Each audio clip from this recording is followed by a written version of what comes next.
Aujourd'hui, je t'apprends à régler un dérailleur. Ouais, enfin, depuis le temps que vous me le demandiez. Je vais vous l'apprendre sur un Shimano GRX 12 vitesses. Qu'on soit d'accord, le réglage d'un dérailleur, c'est exactement la même chose pour tous les dérailleurs, à câble. Pour commencer, tu vas changer tes vitesses afin qu'elles descendent complètement sur le dernier pignon. Tu vas venir desserrer complètement ton câble de dérailleur. Il n'y a pas besoin de le retirer, il suffit juste qu'il soit mou comme ça.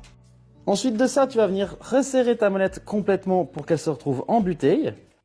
Maintenant que ton dérailleur est complètement à zéro, tu vas pouvoir jouer avec tes vis de butée. C'est les vis qui vont empêcher à ta chaîne de passer direction le cadre ou direction la roue du côté opposé. En général, il y a toujours écrit L et H pour low speed ou high speed. En gros, high speed, c'est le petit pignon, c'est là où tu vas vite, et low speed, c'est où tu vas lentement, c'est le grand pignon.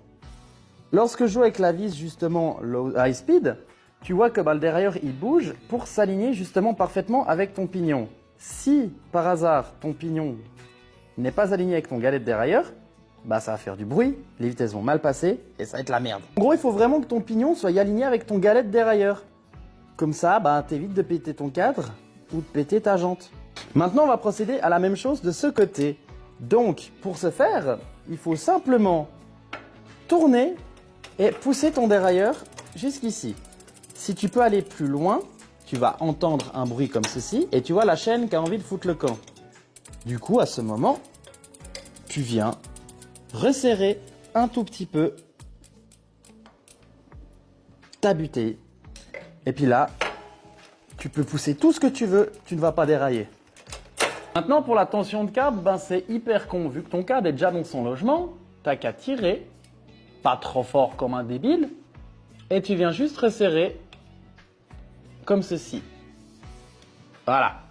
Et maintenant, on va faire un truc qui est magique, c'est qu'on va utiliser la molette, justement pour jouer sur la tension. Maintenant, tu vois que lorsque tu pédales et que tu fais un clic, ton dérailleur a de la peine à monter.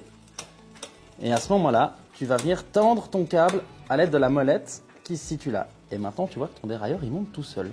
Tu testes absolument toutes les vitesses et tu regardes jusqu'au dernier si tu as bien réglé ton dérailleur. Et là, tu te rends compte que ton dérailleur, il est réglé et que tu peux rouler. Alors après, vous allez me dire, oui, mais malgré tout ça, mes vitesses ne fonctionnent pas, le dérailleur redescend mal, alors que tout est bien aligné. Il faut prendre en compte l'usure de la chaîne de la cassette, des galets de dérailleur, du jeu des galets de dérailleur.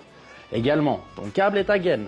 S'ils sont un peu oxydés, ça peut mal coulisser. Si tout est neuf et que ça passe pas, c'est que tu n'as pas fait un truc juste.